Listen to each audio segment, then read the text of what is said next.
Après avoir sorti ma précédente vidéo sur Ryuk il y a un mois, j'ai fait un sondage dans l'onglet Post pour savoir quel sujet vous voudriez voir ce mois-ci. Et sur 450 votes, vous avez choisi avec une écrasante majorité que la vidéo du mois serait celle de Elle contre Nier et Melo.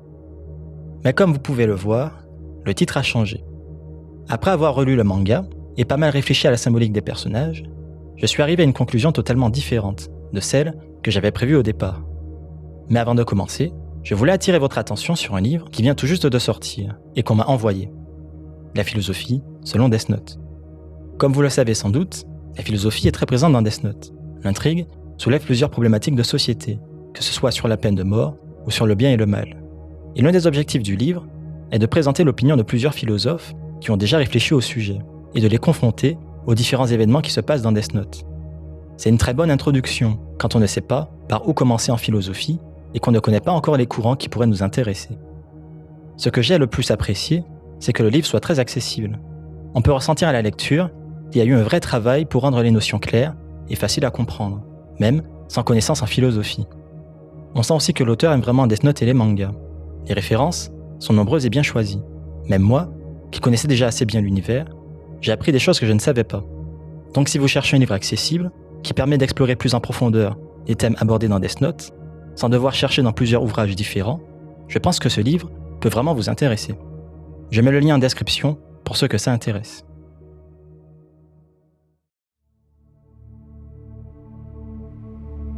Qui sont Elle, Melo et Nier?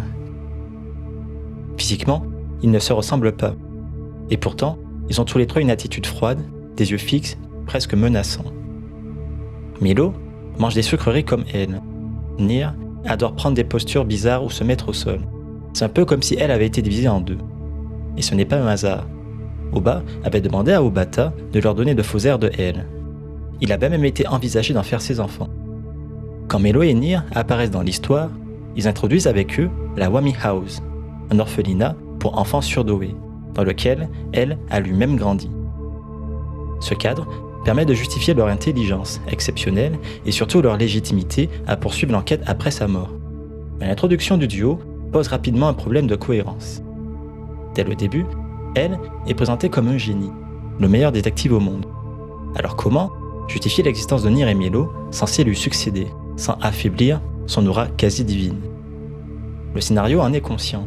Il insiste à plusieurs reprises sur le fait que Elle reste inégalable, même pour ses héritiers. Mais à force de le rappeler, on finit par se poser une question. Si il est si parfait, comment a-t-il pu perdre contre Kira? Et pourquoi continuer l'histoire après sa mort?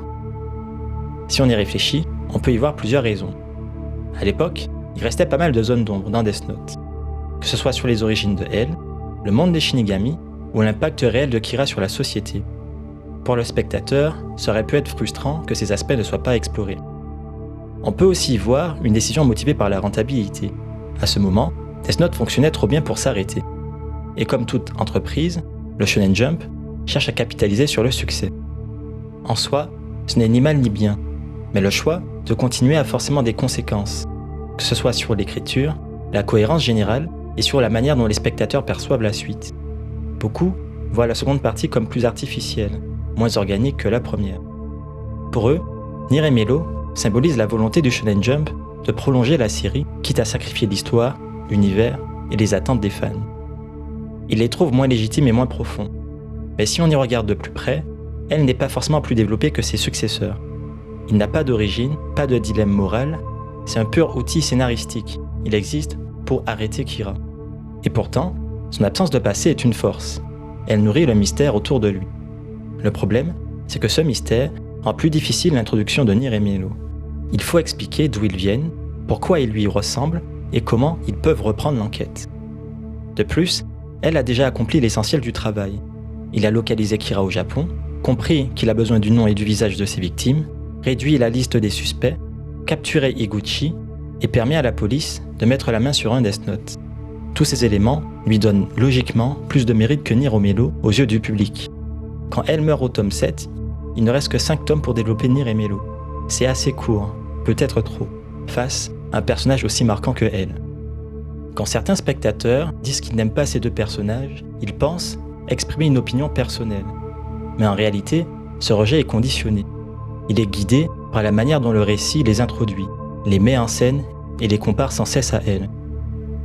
Dès leur création, Nyr et Milo n'ont jamais été pensés comme des remplaçants à sa hauteur.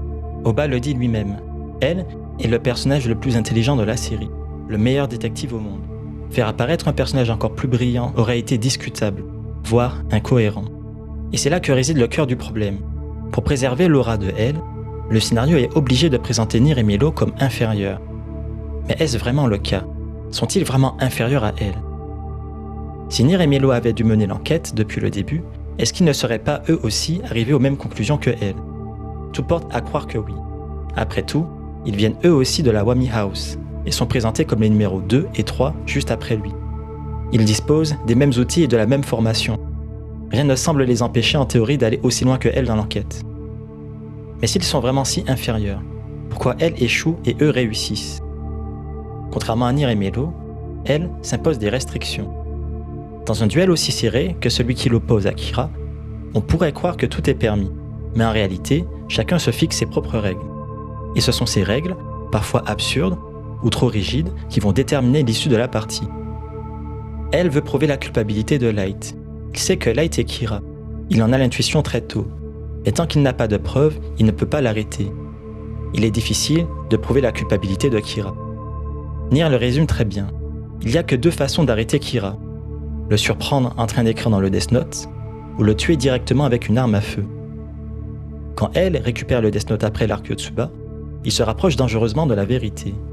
Mais il est déjà trop tard, et à ce stade, le seul moyen pour lui de survivre serait de tuer Light sans preuve. Plusieurs cases laissent penser qu'il sent venir sa fin, qu'il sait que Light va le faire tuer. Alors pourquoi ne fait-il rien? Pourquoi ne frappe-t-il pas le premier? Pourquoi elle ne tue pas Light? Elle n'est pourtant pas un enfant de cœur. Il espionne sans autorisation, utilise des condamnés à mort comme Appa et interroge Misa dans des conditions moralement douteuses. Il sait très bien s'écarter des règles quand il estime que l'enjeu le justifie. Et dans le contexte de l'enquête, il a une excuse parfaite. Il pourrait justifier ses actes par le fait que Kira est un ennemi hors norme et une menace pour l'humanité. On apprend par exemple dans un Overnote qu'il a volé l'identité d'Herald Coyle et de Neuve, les deuxième et troisième meilleurs détectives après lui, et qu'ils ont mystérieusement disparu après. Toujours dans un Overnote, on apprend que elle laisse un tueur en série faire de nouvelles victimes en attendant le moment le plus opportun pour l'arrêter. Et dans le one-shot Sekira, il admet devant les enfants de la Whammy House être techniquement un criminel. Alors, qu'est-ce qui l'empêche vraiment de tuer Light Yagami? La réponse n'est pas l'éthique. Le vrai problème, c'est que s'il tue Light trop tôt, il ne comprendra rien à ses pouvoirs et aux règles du Death Note. Il perdra aussi le duel intellectuel. Et pire, il ne pourra pas empêcher l'histoire de se répéter, car si les règles lui échappent, d'autres Kira pourraient apparaître sans faire les mêmes erreurs que Light ou avoir les mêmes failles. Et là, même elle serait incapable de gagner. Il y a trop de zones d'ombre pour qu'il puisse se permettre d'agir sans conséquence. Light de son côté n'a qu'une restriction. Il ne peut pas tuer elle sans connaître son nom. Mais elle a tout fait pour protéger son identité, et Light refuse de conclure le pacte des yeux de Shinigami, car il ne veut pas raccourcir sa vie. Sans cette option, il se retrouve dans une impasse. Et surtout, il ne sait pas si elle agit seule. Peut-être a-t-il des alliés dans l'ombre, un plan s'il devait mourir. Et dans ce cas, le tuer ne résoudrait pas le problème. Il y a trop de zones d'ombre pour agir. Finalement, elle et Light se retrouvent dans la même situation. Chacun soupçonne l'autre, et chacun se retient d'agir par prudence. Après l'affaire Yotsuba, Light devrait logiquement profiter de l'immunité qu'il s'est construite pour enquêter sur le passé de elle, découvrir son nom et s'assurer qu'il n'a rien prévu contre lui. Mais un problème majeur complique tout. Pour s'innocenter, Light a permis à elle d'accéder à un Death Note. Il comptait sur une fausse règle ajoutée par Ryo pour détourner les soupçons. Cette règle stipule que si le carnet n'est pas utilisé au moins une fois tous les 13 jours, après avoir écrit un premier nom, son utilisateur meurt. Mais c'est un plan de dernière minute qui permet à Light de gagner du temps. Car tôt ou tard, elle va finir par comprendre que Light et Misa sont Kira. Light n'a donc pas le choix. Il doit agir vite, profiter de cette période d'incertitude, ce moment où elle doute encore pour l'éliminer. Elle et Light manquent de temps, mais c'est Light qui frappe le premier. S'il jouait aux échecs, elle avancerait ses pièces en respectant les règles. C'est ce que Light ferait aussi, du moins au début. Mais si la partie tourne mal, il n'hésitera pas à tricher, à bousculer l'échiquier voire à s'attaquer directement à l'autre joueur, quitte à perdre la partie, mais à gagner la guerre. Elle, lui, reste enfermé dans le cadre du jeu. Il veut gagner proprement et remporter la partie selon les règles, là où pour Light, l'échiquier ne serait qu'un outil pour parvenir à ses fins. Et c'est peut-être la vraie question que pose la fin de leur affrontement. Existe-t-il une bonne façon de gagner? Est-ce que bien gagner a encore du sens quand l'enjeu est aussi grand? Est-ce que la fin justifie les moyens? En tout cas, si elle avait gagné, cela aurait été plutôt décevant. Car idéologiquement, elle ne porte aucun projet. Il incarne l'ordre établi, le statu quo. Confortable pour certains, injuste pour d'autres. Et c'est là que la fin aurait été frustrante s'il avait gagné. Parce que la vraie question que pose Death Note est ailleurs. Si vous aviez le pouvoir de changer le monde, que feriez-vous? Jusqu'où seriez-vous prêt à aller? Et surtout, que seriez-vous prêt à sacrifier? Si elle mettait la main sur le Death Note, il ne pourrait pas s'en servir. Trop de gens sont au courant de son existence. Il y a donc trop de risques à l'utiliser. La seule solution satisfaisante pour elle serait de le détruire, pour que personne d'autre ne puisse l'utiliser à sa place. Mais symboliquement, ce serait une fin assez fade. Sur le plan intellectuel, elle reste meilleure antagoniste que Nier ou Melo. Le récit a été pensé autour de lui. Il est l'adversaire principal, celui qui résiste à Light quand personne d'autre n'en est capable. Mais quand il s'agit d'interroger les dilemmes moraux que soulève le Death Note, il devient moins pertinent. Elle ne s'interroge jamais sur les intentions de Kira. Il n'a pas de projet pour la société, il ne cherche pas à changer le monde. Il ne cherche qu'à résoudre des enquêtes stimulantes. Et même si Oba affirme que Death Note n'est pas une œuvre politique, l'histoire, elle, pousse naturellement à une réflexion politique et philosophique. Et c'est à ce niveau-là que ses successeurs deviennent plus intéressants à suivre que elle. Le personnage qui répond le mieux aux problématiques soulevées par Death Note, c'est Melo. Il est souvent perçu comme le moins bon du duo, le numéro 2. Pas parce qu'il est moins intelligent, mais parce que ses méthodes ne sont pas validées par la Wami House. Nier, lui, coche toutes les cases. Il est rationnel, calme, obéissant. Alors que Melo est plus difficile à contrôler. C'est un enfant turbulent, imprévisible, mais compétent. Et ça, l'institution ne sait pas comment le gérer.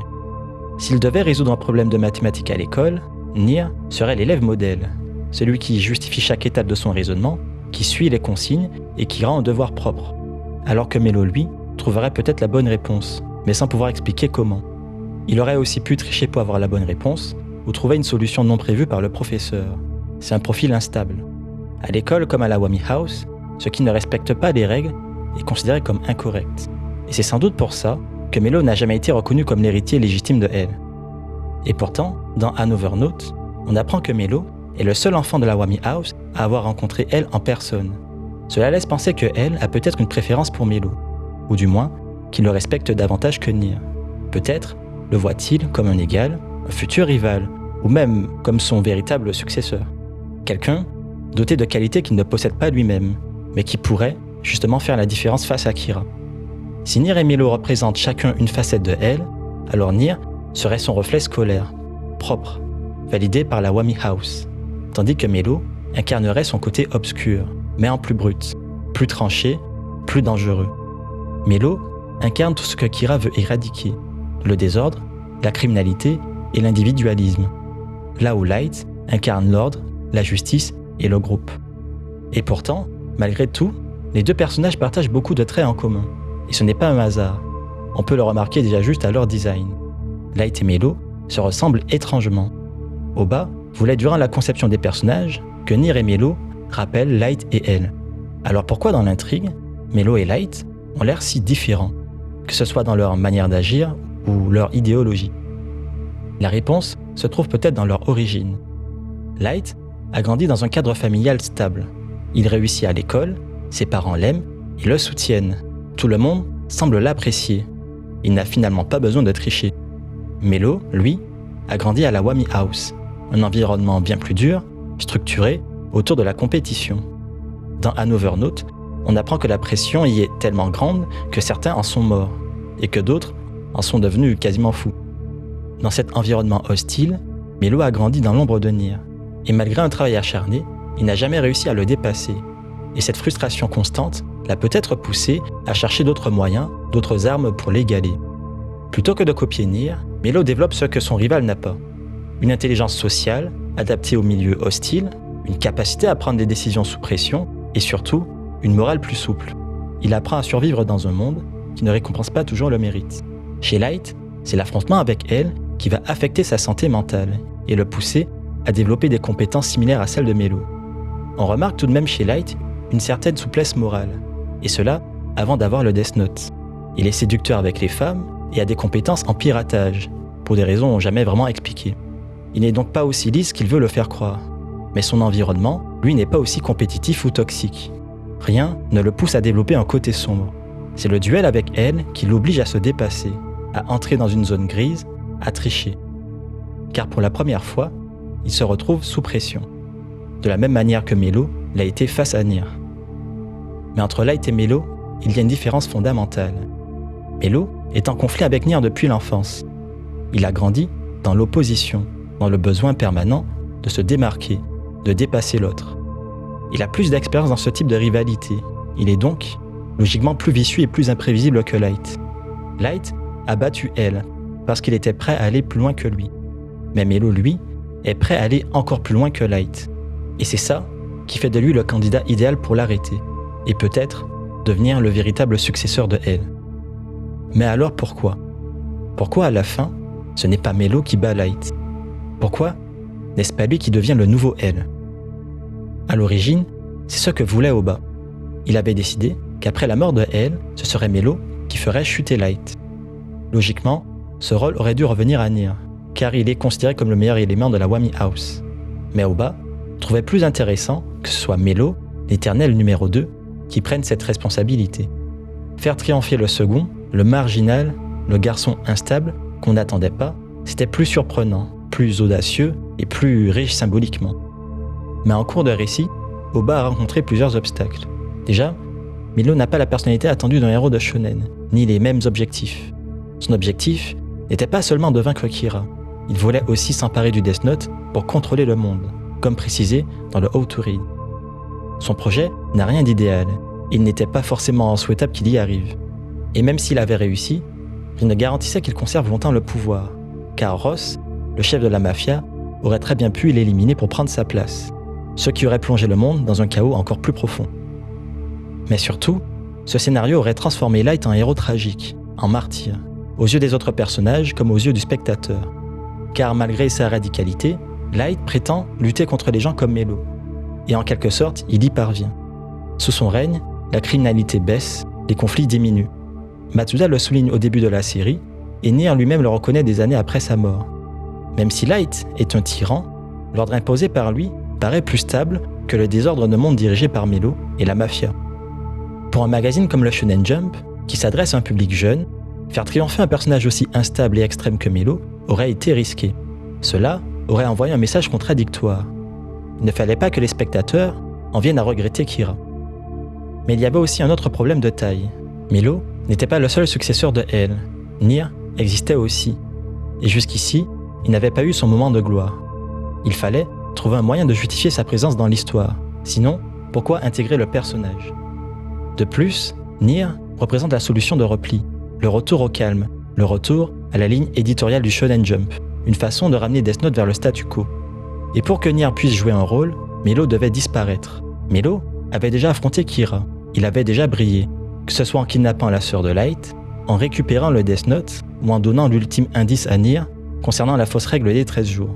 Il en savait déjà trop sur le Death Note et était plutôt bien parti pour résoudre l'affaire seul, alors Melo devait mourir.